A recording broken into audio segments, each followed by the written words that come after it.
Oi, gente, professora Caroline de Literatura, Colégio Positivo. A ideia hoje, nesse vídeo, é a gente fechar de uma vez a literatura romântica lá de Portugal, tá? E o que vem pela frente é muito legal. A gente vai estudar a literatura brasileira romântica. Aí a gente pega os nossos escritores, os nossos autores, os nossos livros clássicos. Tem 3 gerações aí de poesia também para estudar e assim, cara, tem Castro Alves, tem Gonçalves Dias. Simplesmente, por mais que eu goste da literatura em língua portuguesa, é, é, a literatura romântica de Portugal, eu quero dizer, a literatura romântica brasileira é a nossa, tá entendendo? É Brasil. Aí é diferente. Então, assim, aguardem, porque o que vem pela frente, sei lá, é o nosso país, então a gente se identifica mais, é mais legal, tá? Então, assim, para fechar de uma vez, né, esse assunto da literatura romântica, lá de Portugal, vamos só lembrar, né, que o romantismo lá foi dividido em 3 gerações. A primeira, ela era mais nacionalista, então ela buscava assim reforçar as raízes de Portugal. Por isso ela vai falar de Idade Média, cavaleiros medievais, sabe? Vai buscar esse medievalismo, esse historicismo, tá? A segunda geração é a ultrarromântica. A ultrarromântica, então, aquelas histórias de amor muito desesperadas, né? Por exemplo, do Camilo Castelo Branco, que gerou até uma onda de suicídio lá em Portugal, o livro Amor de Perdição, porque era assim, extremamente dramático. O tipo de livro que, se você não cuida, você chora em cima do livro. Eu não estou exagerando, sabe? Eles sabem pegar a gente direitinho no contrapé e fazem a gente se emocionar mesmo. É esse o objetivo, tá? Então a literatura ultrarromântica, o amor levado às últimas consequências, extremamente sentimental, tá? E a terceira geração, daí que começa a abrir um pouquinho mais, sair desse egocentrismo romântico, né, que só pensa no próprio umbigo, que só fala do meu amor por ela e eu e ela, aquela coisa, sabe? E passa a olhar um pouco para as questões sociais, né? Então você tem ali alguns escritores que começam a falar sobre histórias de amor um pouco mais pé no chão, né? Um pouco mais contato com a natureza, com final mais real, né? Mais realista mesmo. É que a terceira geração já está caminhando para o realismo que a gente vai ver depois, tá? Então, o que eu tenho para trabalhar com vocês hoje são as páginas 46 e 49 do livro 1, tá? É o finalzinho.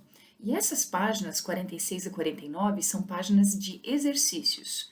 Então, eu escolhi aqui um poema, né, que está lá numa dessas páginas, para a gente trabalhar, certo? Para a gente dar uma lida e a gente resolver as questões. Detalhe, fica uma coisa assim muito aérea se eu fico aqui passando as características para você. O legal é você ir atrás de alguns desses escritores e dar uma lida mesmo em alguns textos, aí você entende melhor. O assunto é isso que eu vou fazer agora, certo? Fica uma coisa muito abstrata você apenas ficar falando das características e não ir lá na prática e ver mesmo o tal do texto. Eu vou ler 2 estrofes bem curtinhas, tá? Do poema do Soares de Passos, que é um autor português que está lá na apostila de vocês, tá? Página 46 a 49, procurem lá, é o único poema que tem. Esqueci de anotar a página, tá? Mas é o único poema que tem ali naquela lista de exercícios. Eu já falei para vocês que eu tô sem o meu livro, né? Que acabei deixando na escola e tô aqui pegando no positivo on aqui no celular rapidão, assim, tá? Então, olha só, 2 estrofes, aguenta aí, presta atenção. A noiva do sepulcro, mulher formosa que adorei na vida e que na tumba não cessei de amar. Por que me atraiçoas desleal, mentida, o amor eterno que te ouvi jurar? Amor, engano que na campa finda, que a morte despe da ilusão falaz. Quem, dentre os vivos, se lembrar ainda do pobre morto que na terra jaz?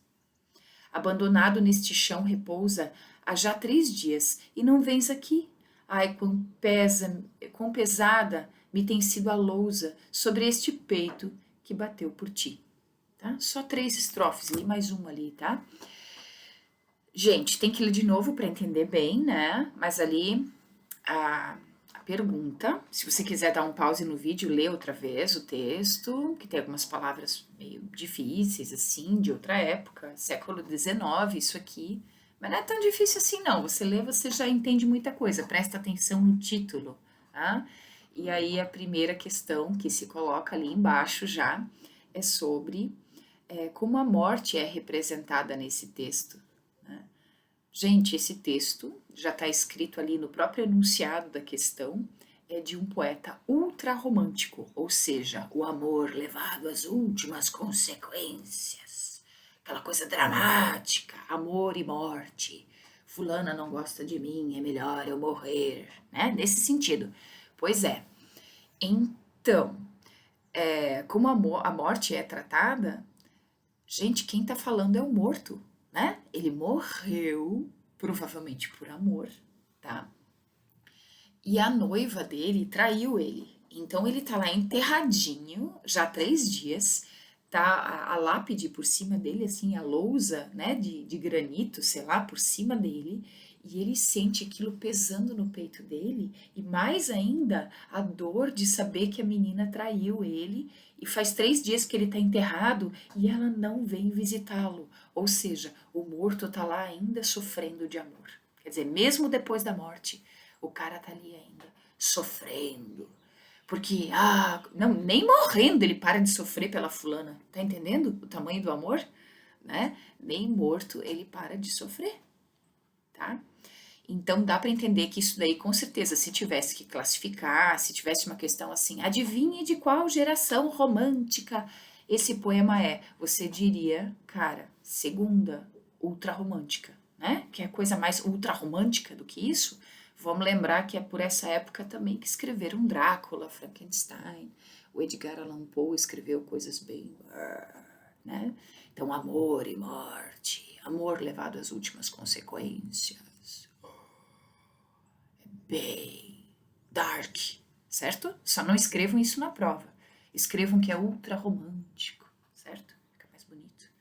E aí, a segunda pergunta diz assim, como que esse texto é assim diferente dos textos árcades, dos textos do arcadismo? Falei, eu não sei nem por onde começar, porque é totalmente diferente, né? Vamos combinar. Os árcades falavam sobre ovelhas no campo, carpe diem, lembra disso? Fugere urbem, viver ali em contato com a natureza, enquanto que esse cara tá falando de um amor tão exagerado, tão exacerbado, que o eu lírico morre e continua clamando pelo amor da sua amada, enfim, que ela pelo menos vá no cemitério visitá-lo, né?